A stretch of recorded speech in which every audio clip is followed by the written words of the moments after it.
Requesting 19, clear takeoff runway 24 right. Clear takeoff 24 right, quarter 519. Black signal 120, here identified.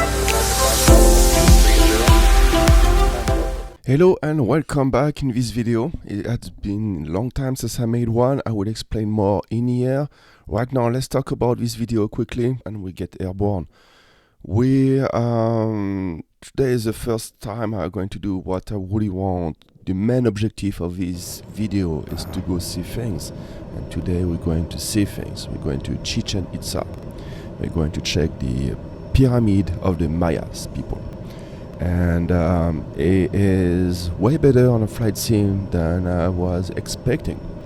So let's get on board with me. Let's go fly over there and let's check this pyramid. So as I'm getting ready for the flash, let's have a look at the weather quickly. So right now we have 330 miles, light rain, broken 7,000. I think we sitting look about right, rain is right, but the visibility I think improved quite a bit here. But for departure 14, we had vicinity thunderstorms scattered at 1,500 feet with CBs and sitting at 8,000 feet. Destination is beautiful over there, so believe it's just in this area where it's not that great.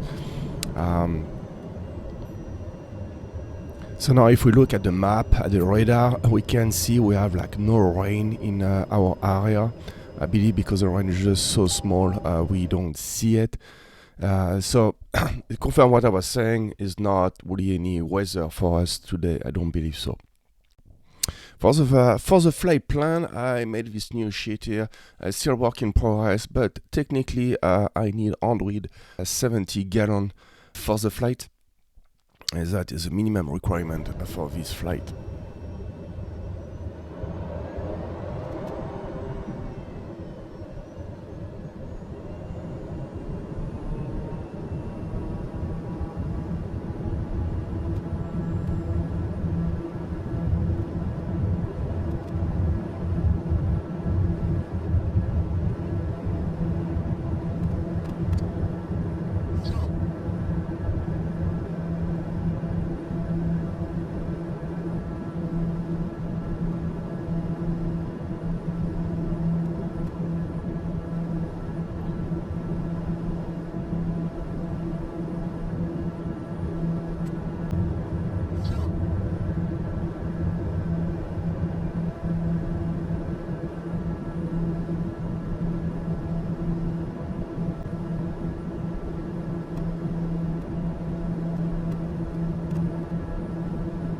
So my idea is to do this flight VFR and not IFR. It's not because I don't know how to fly IFR, it's just because I fly IFR at work and I prefer to do VFR in my own time. And even though the weather look pretty bad, it's actually not bad at all.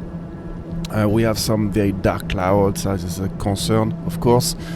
Thunderstorm is always a potential. We want to remain VFR all the time, so I'm supposed to remain 500 feet off the cloud. I'm supposed to be in a control area, but anyway, so now is to try either I stay low, fly under the cloud, or I find my way through the cloud and go on top of it. So right now I'm staying a little bit below. I try to climb as close as I can, and as soon as I will be able to, I will just climb higher and yeah, there you go, fly higher. So here we can see some holes happening, and in my personal experience through my real flights is doesn't matter how overcast the forecast is, you always find a way to go through a ceiling, either on the way up or on the way down.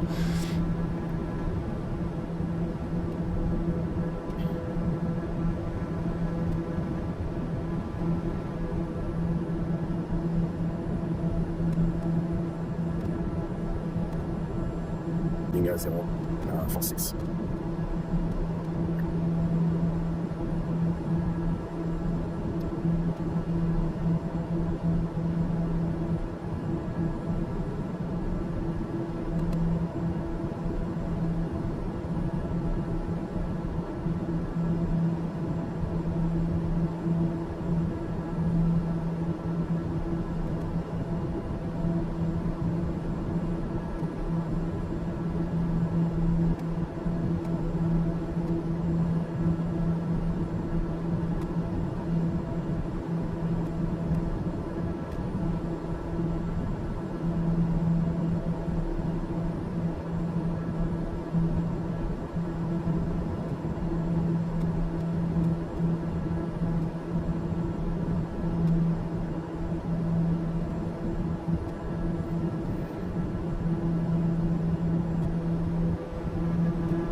Yes, so I'm come back here on this video after quite a few months off. A lot of things happened. This flight I tried to download 3 or 4 times before, and the flight sim keep crashing, and it was just after the update 2 of NFS 2024. So before the update 2, for some reason the computer was crashing, but not really me. I was working okay, and the update 2, my computer keep crashing, so I could not really play until the update 3.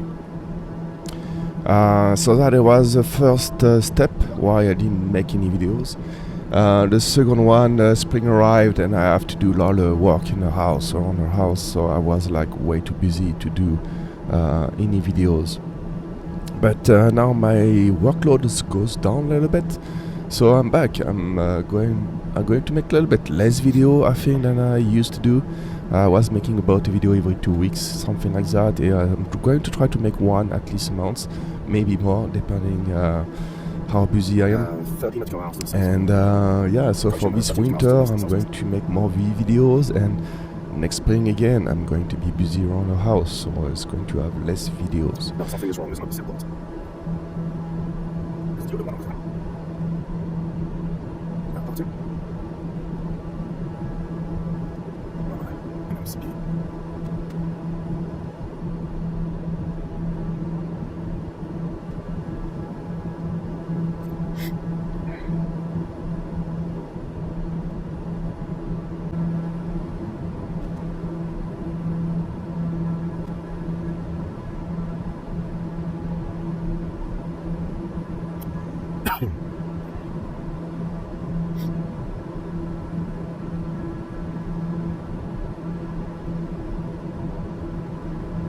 Victor Alpha Whiskey on 9,500 feet. I'm on the turning eastbound.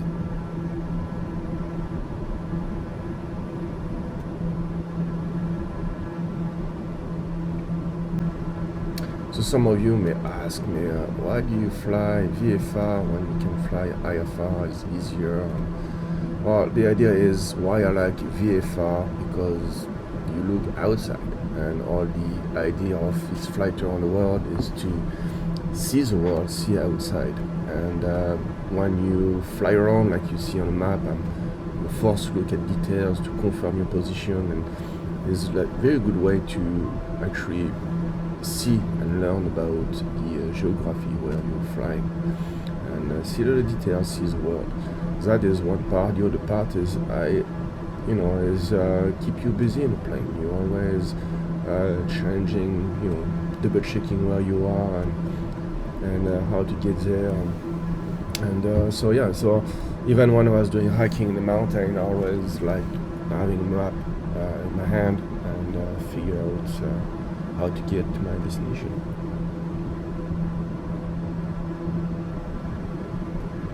So how do I actually navigate?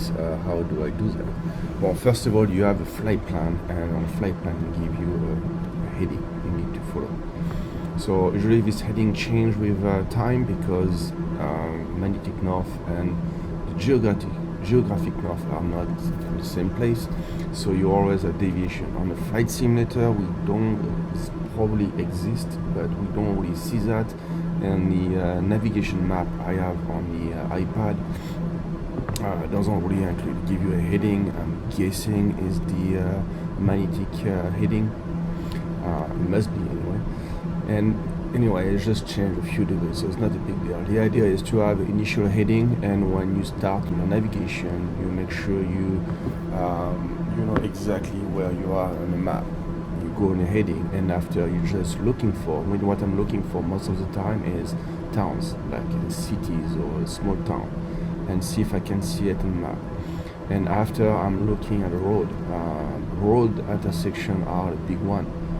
Unless you're in North America where everything is square, it's a bit more challenging. If you go a place more like Latin America, or you go to anywhere else around the world, I believe, you're going to have roads with different weird angle, intersection, stuff like that. So that is what I'm looking at, and Later on, also, you can check.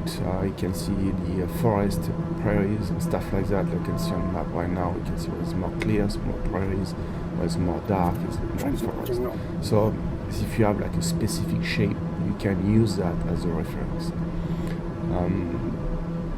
Just to when you go on a straight line like that, it's kind of like a little bit easier. I did get a long time ago when I was working on my commercial license. I was doing a long navigation, and I flew over a mine. It was in the Quebec area. And I flew over a mine, and I said, oh yeah, I'm going just to fly around the mine and just to look and take pictures and stuff like that. And I was not really, I was flying a little bit like the same when I was flying was there. But when I finished to do my turns, I said, crap, where am I supposed to go? Because I didn't have initial heading. I was just flying through, looking at the ground and, like cities, roads and stuff like that. And I was all doing my 300 nautical miles. And I was on my second day, I think I was doing that in 2 days. And at one point I said, oh crap, I don't know where I'm supposed to go.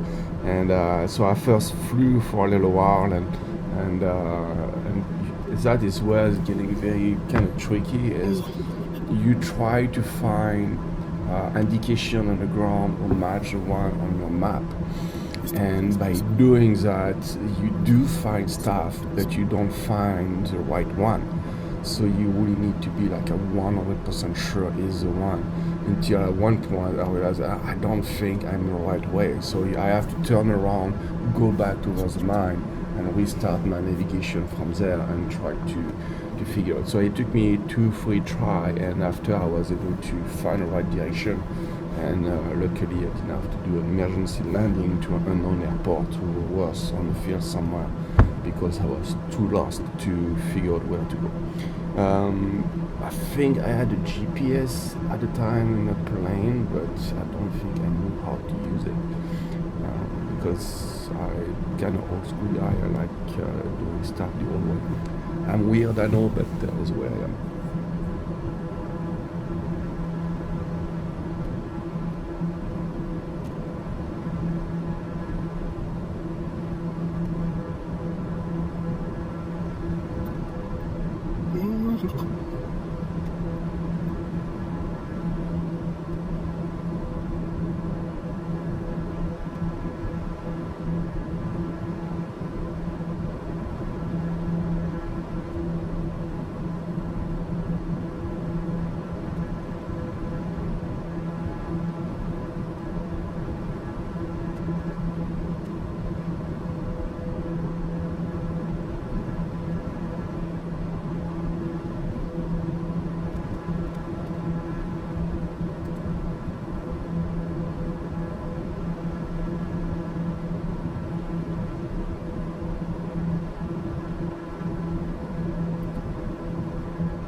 Traffic information, CHICHÉN ITZÁ on the 22.8. I'm a Victor Alpha Whiskey, 8,500 feet, 9,500 feet. I'm about 13 miles to the southwest inbound. So for the one who look a little bit closely to the MFD and you realize, hey, I'm not following the magenta line, what's happening? Yeah, the waypoints, actually I didn't set up a waypoint where I wanted to do my first pass, and so the map sent me directly to my second waypoint. So that is why I don't have this U-shape for my navigation, but it's more like a V-shape. So yeah, I'm a little bit off the few miles, it's normal.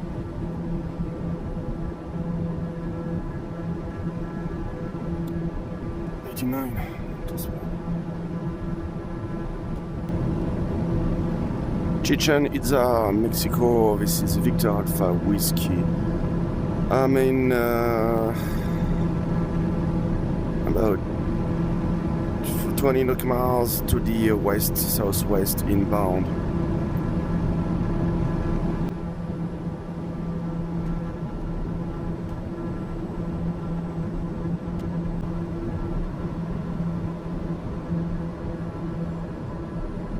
CHICHÉN is Victor Alpha Whiskey. I'm about 5 miles to the west-southwest.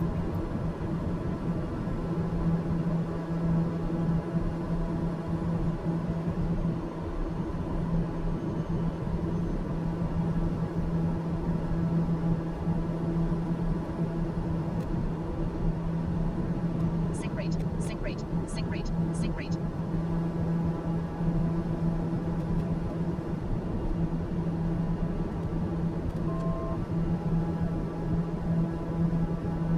Okay, well, I'm getting for what I can for you. It's pretty cool.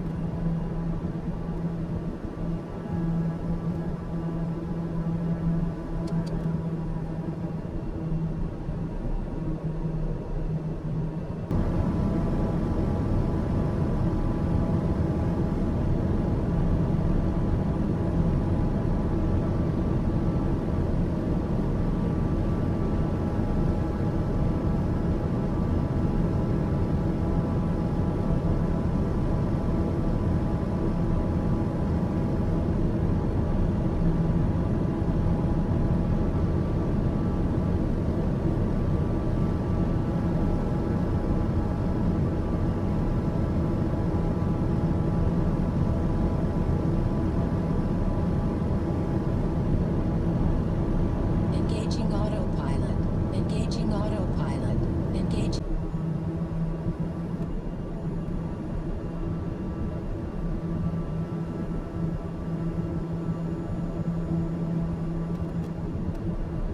Screw up, man, push that big time.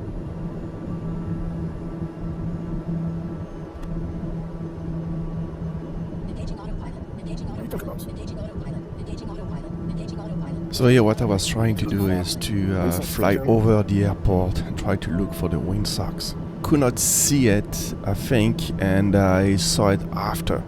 The windsocks anyway is right in the middle of the trees, so kind of useless. And so I just decided to land just on the first runway. I can always also look at the wind on my PFD. It's telling me in real time what's the wind doing. So usually you can land up to 10 knots tailwind, so wind is not that strong. Also, this video is going to be on 2, maybe 3 episodes.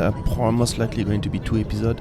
That's going to be the end of this one. The next video, I'm going to walk over there and go around like a real tourist, walk around the monuments, and you're going to see more about these videos. I'm also going to use an helicopter and to fly around the monuments and go a little bit around it and see more closely from the air and from the ground. So just tune up on this video, just subscribe to it, like that you will know next time I put a video. And go into my channel. You're going to see all my videos. I have videos about this around the world trip, but I have also other videos. Sometimes make videos I want to talk about the subject, and I'm not going to talk too much because I'm flying, but I have another video go more deep into the subject. So look for this kind of videos. And I'm also doing the activities on the Microsoft Flight Simulators, and sometimes I'm pretty happy at what I'm doing, so I'm just showing what I'm doing if you're interested. Anyway, that's it for today. For this part of the video, continue. This day is not done. We still have to go all the way to the destination. So next video, again, we're going to walk over there, we're going to fly over there on helicopter, and we're going to finish the flight. Okay, have a good day. Bye.